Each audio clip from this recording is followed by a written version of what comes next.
Gloire à Dieu, alléluia, gloire à Dieu. Qui ce matin peut dire gloire à Dieu? Qui a un cœur reconnaissant envers notre Seigneur, alléluia. Nous glorifions le nom de Jésus, il est le seul digne de louange, d'adoration, alléluia. Et nous sommes vraiment reconnaissants car ce matin, comme aussi notre frère nous l'a rappelé, nous sommes et nous pouvons, et même dans les prières nous l'avons entendu, nous sommes rendus capables et libres de pouvoir offrir un culte à notre Dieu. Quelle joie, quel privilège, frères et sœurs, quel privilège. La présence de Dieu qui se manifeste parmi son peuple, là où il y a l'adoration, la louange, là où il y a des cœurs même peut-être sont tristes, qui sont courbés devant lui. Dieu ne les refuse pas.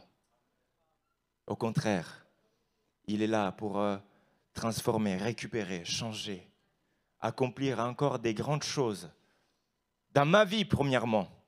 Alléluia. Et puis dans la tienne aussi. Si tu crois aussi, tu verras la gloire de Dieu ce matin. On va lire ensemble dans la parole de Dieu, donc dans l'évangile de Marc, au chapitre 9, au verset 14. Marc, chapitre 9, verset 14, nous dit la parole.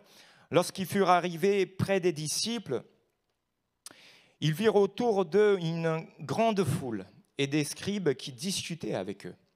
Et dès que la foule vit Jésus, elle fut surprise et accourut pour le saluer. Il leur demanda, « Sur quoi discutez-vous avec eux ?»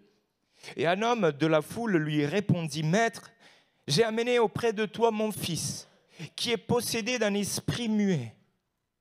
Et quelques lieux qui le saisissent, il le jette par terre, l'enfant écume, grince des dents et devient tout raide. J'ai prié tes disciples de chasser l'esprit et ils n'ont pas pu. » Race d'incrédules, leur dit Jésus, « Jusqu'à quand serai-je avec vous? Jusqu'à quand vous supporterai-je? Amenez-les-moi. » On le lui amena. Et aussitôt que l'enfant vit Jésus, l'esprit l'agita avec violence. Il tomba par terre et se roulait en écumant. Jésus demanda au Père, « Combien y a-t-il de temps que cela lui arrive ?» Depuis son enfance, répondit-il. Et souvent l'esprit l'a jeté dans le feu et dans l'eau pour le faire périr. Mais si tu peux quelque chose, viens à notre secours. Aie compassion de nous. Jésus lui dit, « Si tu peux, tout est possible à celui qui croit. » Et aussitôt le père de l'enfant s'écria, « Je crois, viens au secours de mon incrédulité. » Jésus, voyant accourir la foule, menaça l'esprit impur et lui dit, « Esprit muet, sourd, je te l'ordonne, sors de cet enfant et n'y rentre plus. » Et il sortit en poussant des cris, en l'agitant avec une grande violence.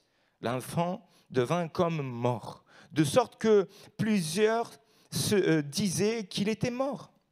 Mais Jésus, l'ayant pris par la main, le fit lever, et il se tint debout. Et quand Jésus fut entré dans la maison, ses disciples lui demandèrent en particulier, « Pourquoi n'avons-nous pu chasser cet esprit ?»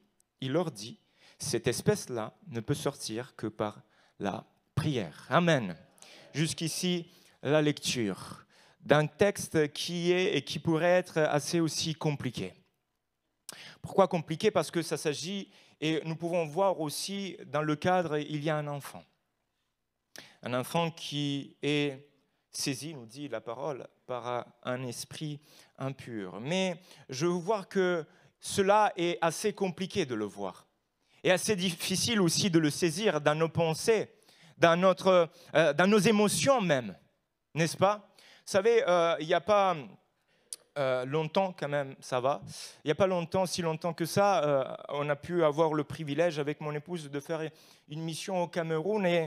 Et quand on nous posait la question en rentrant, alors c'est quoi la chose qui vous a pu marquer, qui vous a pu impacter du voyage, de la mission? Et avec tristesse, mes frères, mes sœurs, Je disais, vous savez ce que c'est la chose qui m'a plus impacté? C'est de voir des enfants venir à l'appel sans leurs parents, sans qui que ce soit, parce qu'ils rentraient comme ça en écoutant les louanges, en écoutant qu'il y avait de la musique, qu'il y avait des gens qui louaient.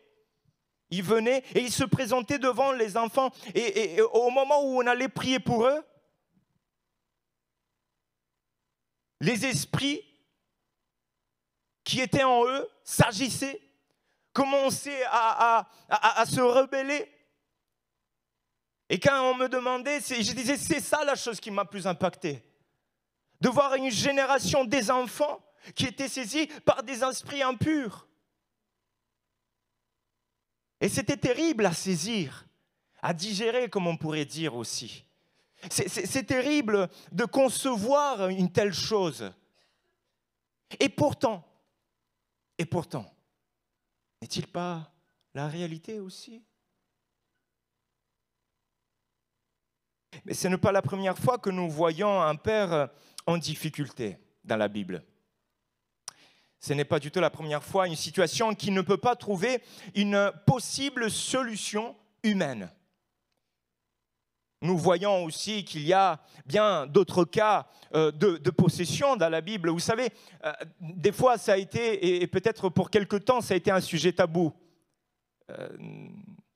La possession, les démons et tout. On disait, non. Hein? Moi, désolé si je souris, mais j'ai connu des gens au moment des choses, des manifestations se produisaient, on se tournait pour voir et on ne les voyait plus. C'était, où est parti? Ils fuyaient avant la manifestation, en fait, les gens, des fois, par peur. C'est vrai que ce n'est pas un spectacle, c'est pas un beau spectacle. Ce n'est pas quelque chose où il faut se réjouir ou quoi que ce soit. Mais c'est une réalité. La Bible nous parle de cela. Le monde nous montre cela aussi, malheureusement. Les choses qui sont occultes, les choses qui sont dans les ténèbres. Et les ténèbres, mes frères et mes sœurs, mes amis, se manifestent de plus en plus dans cette génération.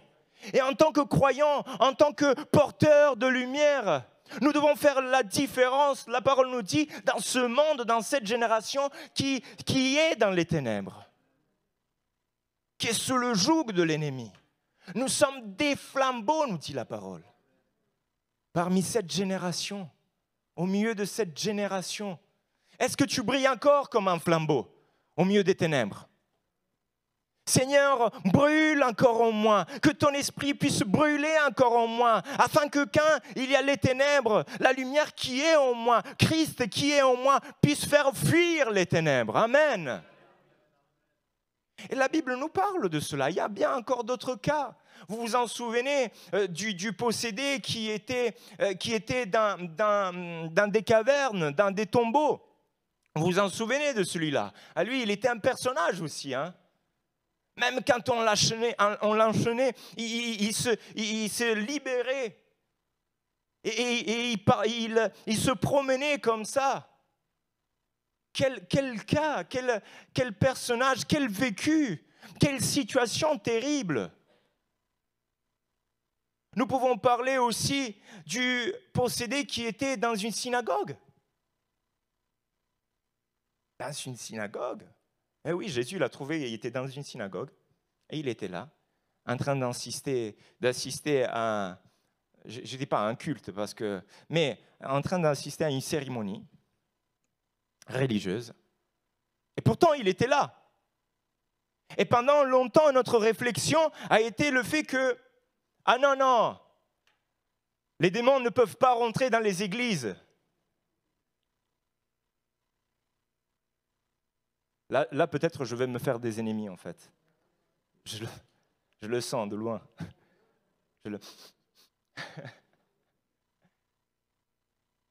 Ah non, ne peuvent, parce que le lieu est saint.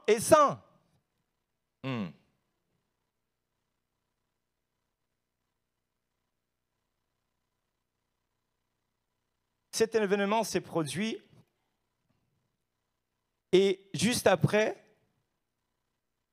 Jésus va lire un texte, alors que l'événement s'est produit dans la synagogue, etc.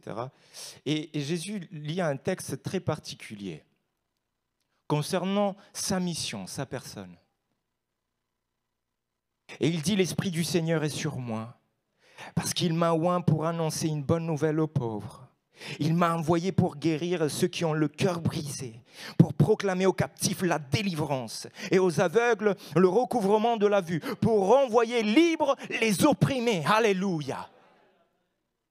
Le même Jésus de hier, il est le même aujourd'hui. La même mission qu'il accomplit hier, il accomplit encore aujourd'hui. Ce qu'il a fait hier, il le fait encore aujourd'hui. Et je crois encore que ceux qui ont le cœur brisé et froissé, eh bien Jésus peut le guérir. Ceux qui sont captivés, Jésus peut délivrer. Ceux qui sont malades, Jésus guérit. Alléluia. Il est le même. Hier, aujourd'hui et éternellement. Convaincu de cela, et j'espère que vous aussi ce matin, vous l'êtes. Or, ce père, en tout cas, parce qu'il faut revenir malheureusement à ce pauvre père, était quand même conscient d'une chose.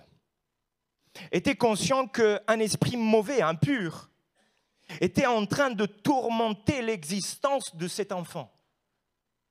Il était en train de tourmenter l'existence de cet enfant. Jésus lui pose même la question quand le Père commence à dire, à raconter les différentes choses que l'Esprit fait au travers de cet enfant. Il dit, il le prend, il le jette dans le feu, des fois dans l'eau, il veut le faire mourir. Après, quand il le saisit, il devient tout raide, il commence à écrémer de la bouche. Et il y a différentes choses qui se passent, il grince les dents. Il était conscient que cet esprit était en train de détruire la vie de cet enfant. Et Jésus lui pose une question. Il dit, mais depuis combien de temps cela? Depuis son enfance, il dit. Depuis qu'il était petit.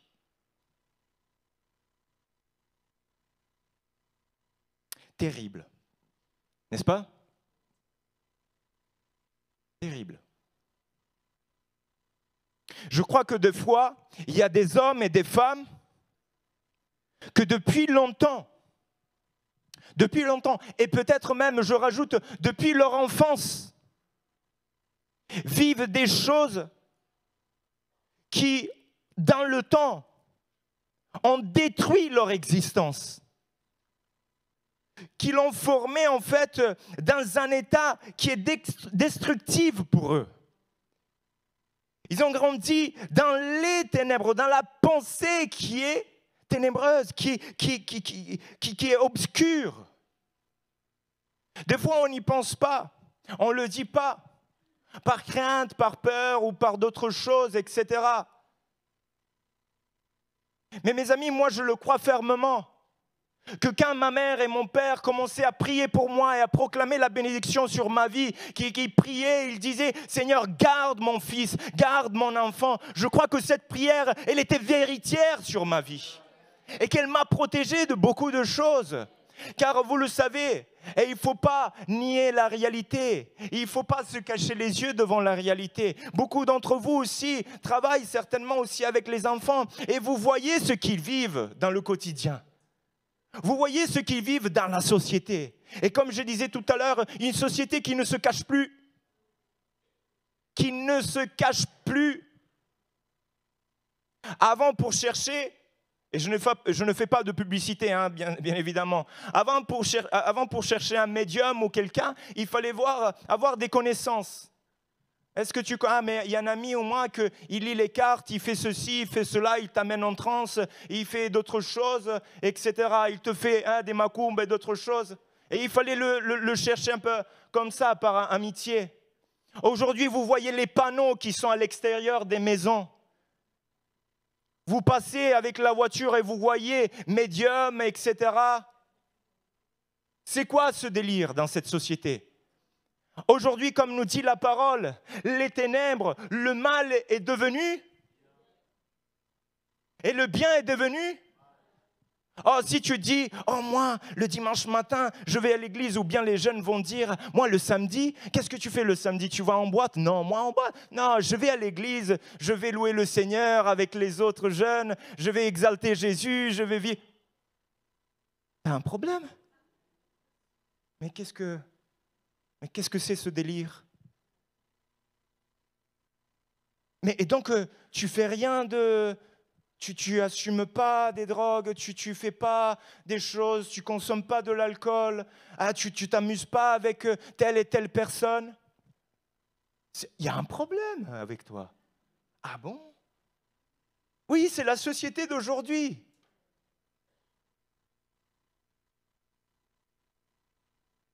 Et quand je disais justement que le diable, il sait, désolé de le dire comme ça, mais il sait ce qu'il fait quand il veut toucher le plus jeune âge, quand il veut toucher dès la jeunesse. Il sait. Il veut détruire ce qui sera le lendemain. Et nous pouvons le voir, la parole nous le dit aussi également. Et bien dans les derniers temps, ne vous réjouissez pas trop, parce que ça sera de plus en plus difficile. C'est une réalité. Parce que beaucoup de choses ont été sémées dès l'enfance. Et je ne veux pas cacher, je ne veux pas contourner, je ne veux pas passer par d'autres chemins. Et des fois aussi dans notre enfance, mes amis, dans ton enfance aussi, des choses ont été semées. Nier la réalité n'apportera pas la solution au problème. Nier la réalité n'apportera pas la solution au problème. Ce père, il était détruit aussi en lui-même. La chose arrivait à son fils, mais c'était comme s'il touchait sa vie personnelle. C'était son sang. Ce qui arrive à mon fils, la Bible ne nous parle pas en fait du passé de cet homme, de ce qui s'est produit avant. Je ne sais pas si si je peux dire comme ça, on jouait avec l'occultisme. Je ne sais pas si on jouait avec les esprits. J'en sais rien de ce qu'ils ont fait. J'en sais rien. Mais pourtant, la situation est bien là, présente. Et il faut déclarer, il faut dire les choses comme il faut. L'évangile est lumière et il est en opposition aux ténèbres. Et il est en opposition à tous ceux qui s'opposent contre Dieu.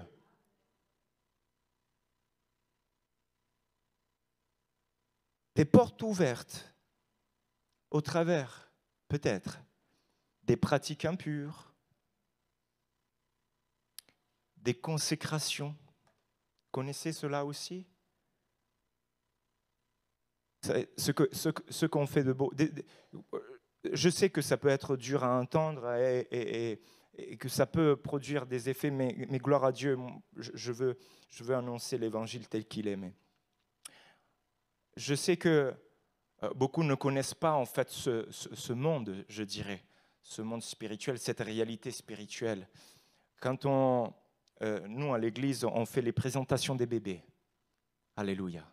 On les consacre à Dieu. J'étais présenté à Dieu, moi. Gloire à Dieu. C'est beau. C'est beau de prendre son enfant, le présenter à Dieu. Mais j'ai entendu de mes oreilles des histoires, des personnes qui m'ont raconté, qui m'ont dit, moi, dès mon enfance, je n'étais pas présenté à Dieu. Au contraire, j'étais présenté ou consacré à tel esprit, à telle divinité, à tel ancêtre, etc., etc.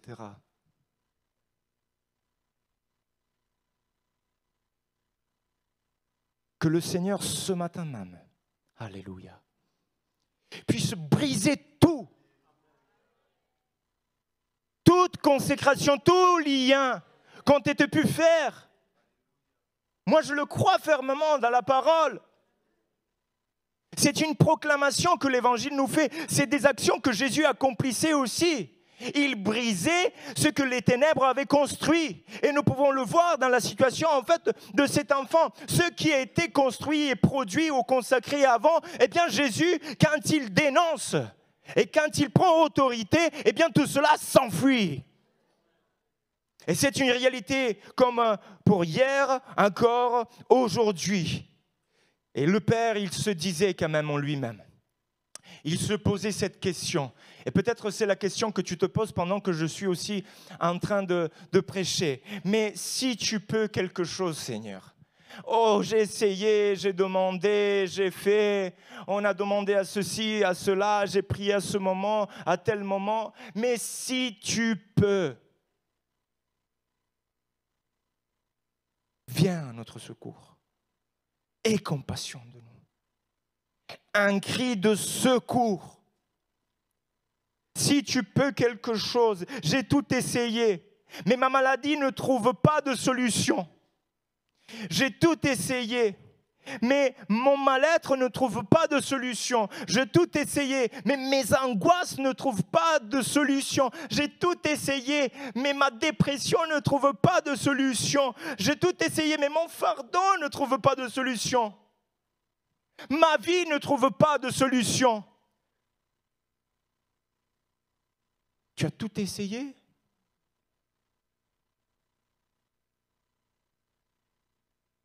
Tu as essayé le sang de l'agneau, comme on a dit? Tu t'es présenté devant la croix de Jésus-Christ? Un seul nom a été donné aux hommes.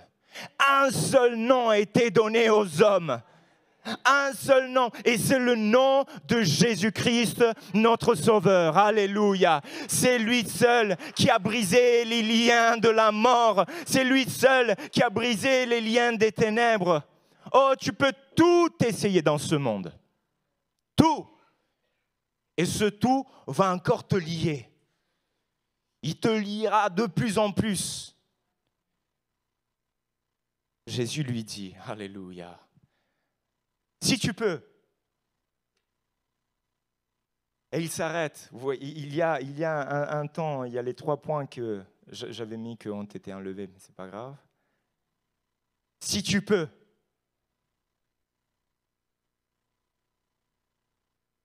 Et puis, au moment où j'ai lu cela, vous avez... ah non, ils les ont mis, c'est bien. Merci, désolé pour... Tu les as rajoutés maintenant, par contre. Ah non? Et au moment où j'ai lu le passage, tout le monde a dit « Amen !» Et je pense que c'était la seule chose que vous avez retenue, en fait. Non, n'est-ce pas? Non? Et par contre, c'est celle qu'on aime un peu le plus. La phrase qu'on connaît, on apprend par cœur de base. Si tu peux. Tout est possible à celui qui croit. Réfléchis un instant. Tout est possible à celui qui croit. Est-ce que tu crois? Ça, c'est la question qu'on pose à ceux qu'on plonge là. Alléluia. Et moi, je vais faire une petite liste ce matin. Est-ce que tu crois que Jésus a guéri l'aveugle Bartimée à Jéricho? Alléluia. Est-ce que tu crois que Jésus a guéri les 10 lépreux? Est-ce que tu crois que Jésus a guéri le serviteur du centurion? Amen. Est-ce que tu crois que Jésus a expulsé une légion de démons à Gérasa? Alléluia. Est-ce que tu crois que Jésus a changé, a transformé l'eau en vin? Est-ce que tu crois que Jésus a multiplié les pains et des poissons? Est-ce que tu crois que Jésus a marché sur les eaux? Alléluia. Est-ce que tu crois que Jésus a calmé la tempête? Est-ce que tu crois que Jésus a ressuscité la vie de Jairus? Est-ce que tu crois que Jésus a ressuscité Lazare aussi? Est-ce que tu crois que Jésus-Christ est mort et il est ressuscité le 3e jour pour toi? Alléluia. C'est une question vitale. Vitale pour toi, pour ta vie, dans ton quotidien. Est-ce que tu crois?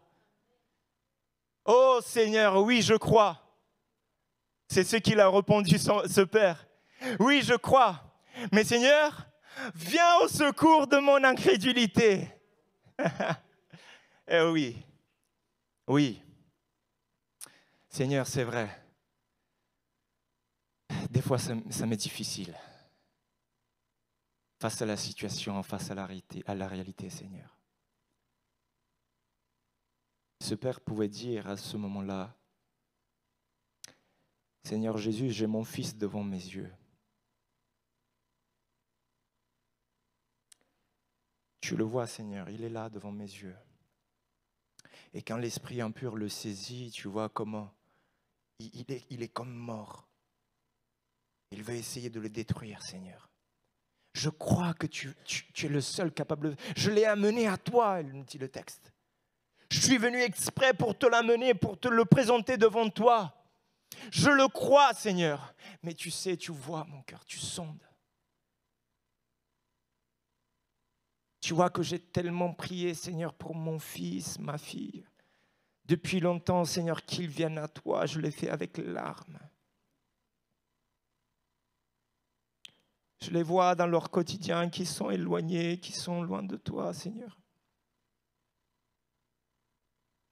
Je les vois tristes et peut-être angoissés même. Je les vois dans leurs péchés. Alors que je leur ai crié Jésus, je leur ai crié la sainteté, je leur ai dit la voie par excellence.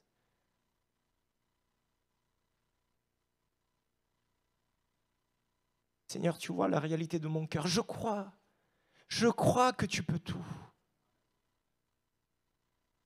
Et viens au secours de mon incrédulité, Seigneur. Viens au secours, Seigneur. Moi, je ne peux rien faire, Seigneur. Tout ce que je peux faire, c'est crier le nom de Jésus. Ce nom qui sauve, ce nom qui transforme, ce nom qui libère. C'est tout au nom de Jésus. La guérison est au nom de Jésus. C'est par le sang de l'agneau. La délivrance est au nom de Jésus. C'est par le sang de l'agneau. Alléluia.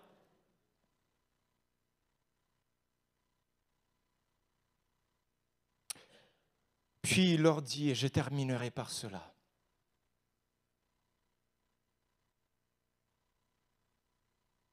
Allez par tout le monde. Vous vous direz, oui, mais il passe du coq à l'âne là. Non, non. Allez par tout le monde. Nous sommes habitués à recevoir. Nous le disons très souvent, malheureusement, peut-être parce que c'est devenu une réalité aussi. Nous avons, et je le disais, une société qui consomme, qui est dans la surconsommation. Et nous, des fois aussi, dans le domaine spirituel, nous commençons à avoir une surconsommation des choses de Dieu sans rien donner. Mais une fois que vous avez reçu, qui a reçu quelque chose de la part de Dieu? Qui a reçu une délivrance? Qui a reçu une guérison? Qui a reçu la transformation de sa vie? Alléluia. Un cœur changé, un cœur de pierre ou un cœur de chair. Alléluia. Il y en a plusieurs ici. Alors maintenant, allez par tout le monde et prêchez la bonne nouvelle à toute la création. Et celui qui croira et qui sera baptisé sera sauvé. Alléluia. Mais celui qui ne croit pas sera condamné, il faut le dire aussi. Mais voici les miracles qui accompagneront ceux qui auront cru. Et écoutez bien, en mon nom. Et ce n'est pas le tien, ce n'est pas le nom de Simone, parce que ça sonne très mal aussi en France. Donc c'est le nom de Jésus. En mon nom, dit Jésus. Au nom de Jésus, ils chasseront les démons, ils parleront de nouvelles langues, ils saisiront des serpents, ils boivent aussi quelques bourrages mortels et il ne leur fera point de mal. Ils s'imposeront les mains aux malades et les malades seront guéris. Alléluia, alléluia. Ça c'est l'évangile de puissance, ça c'est l'évangile que nous prêchons, ça c'est l'évangile que nous croyons. Amen. Est-ce que tu crois? Est-ce que tu crois? Si tu crois, mets-toi debout avec moi ce matin. On se met debout ensemble. Alléluia. Alléluia, alléluia. Si tu crois, commence à louer Dieu. Alléluia. Si tu crois, lève les mains avec moi vers le Seigneur. Alléluia. Remercie l'Éternel. Alléluia. Si tu crois, adore ton Dieu. Alléluia.